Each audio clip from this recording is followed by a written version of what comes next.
What was it about this film that you wanted to bring it out to screen at this time? Because it's a very powerful film. What was it about now as being the time? You know, I wish I could say we had this master plan, but it's just about, you know, we need to tell our stories, you know, and so I think each of us as actors, directors, writers, we're all impatient about when, you know, when do we get that chance to tell, you know, our story. And so it's an interesting and wonderful time for Latino film making. Like Chavez, you know, and Diego Luna leading the way, and we have to cheer that on, and the work that these folks are doing on premium cable television, primarily through the work of Sons of Anarchy. It's exciting, man. You can see them weekly on Netflix, but you got to pay for Netflix. You know.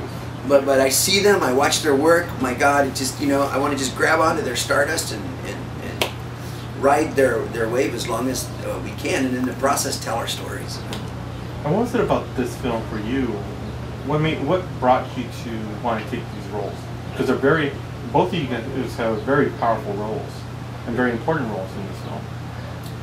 For me, when I did the play at the Martin several years ago, I always thought of it as a film. You know, it's so good as a play. You know, and so when they said, you know, they go into a screenplay, you know, they sent me, San Morales, and Jose Borrego to Sundance to workshop it, you know, and it just started coming alive, man. You know, so no, I could hardly have. I could hardly wait till it came out as a film. So I'm really proud to be part of it, man.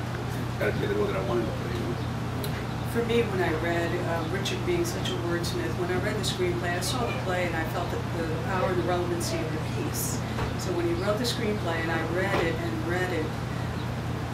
there's a little bit of a dramaturg in me, so I got it, and I think the relevancy and the power of this screenplay has to do with the stopgaps in society and the need for synergy within society. Water needs power, power needs water. For 1%ers need 47%ers. You know what I mean?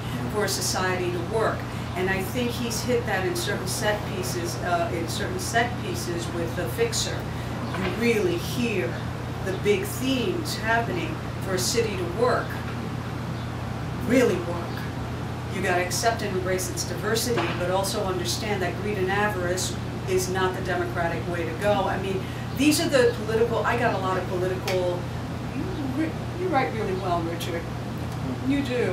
Because I got that when I read his screenplay, and then seeing it to fruition on the screen, I went, boy, he captured it, with Los Angeles being the main character. And I think it's a really powerful and relevant piece that audiences will get on many levels. You know? I think one of the things I got was the brother issues and the issues in the family and issues with two brothers. Was that something that was always meant to be in the film?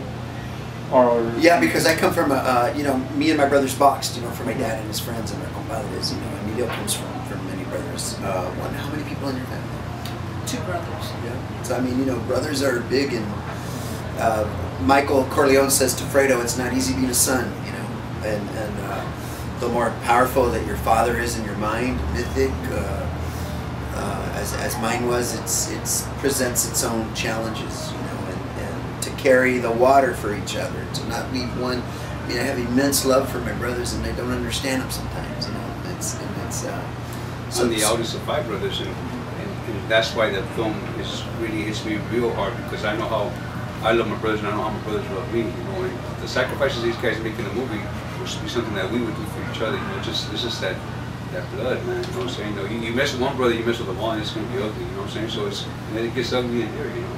And the beauty of it is on the shoulders of the father in this film, a ditch digger of Los Angeles, stands the future of Los Angeles. One brother that wants to be a senator, who has these dreams and visions. The other brother wants to make the city right in law enforcement. And all the stop gaps, the challenges that Latino Americans that stand on the shoulders of their ancestors face in the city. Well, Emilio, with your role as Norte Sur, you're a very key point because you carry the movie along. How much of it do you bring out of your experiences from real life into that? Well, you know, the streets I know very well, you know what I'm saying? You know, the character, I know those guys, you know, around those guys, I was that guy, you know, and so it was, it's just, the whole thing is that you can play the part, but the way it's written is just beautiful. You know what I'm talking about? They say, "Oh, you did a great job," and you go, "Oh, you know what? It was not hard because the writing was there." You know what I'm saying? So you could have put anybody in that chair and they would have been okay with it because the writing can't beat it. You couldn't put Gary Coleman in that chair.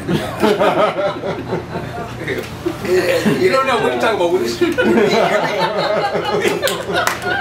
You're being humble, man. It's an incredible, you know, again, looking at, you know, the Godfather movies, Chinatown. I mean, there's no one for Chinatown but John Huston and Jack Nicholson. You know, there's no one that will ever be, you know, Water Power, North the Sewer, Siler, The Little Boys. You know, that's the one beautiful thing about film, that it's set.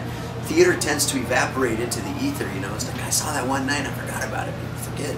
But the film is something indelible, it's left behind, and I think it's going to be a little bit of a time capsule for our time in the city of LA, of our power, of our corruptions, of our positives and our negatives.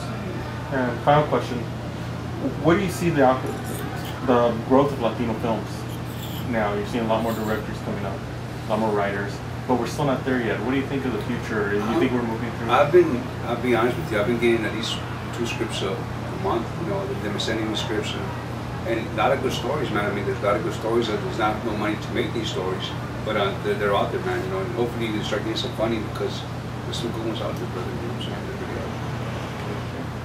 Well, thank you very much for talking with us. Really appreciate it. Never cut your hair.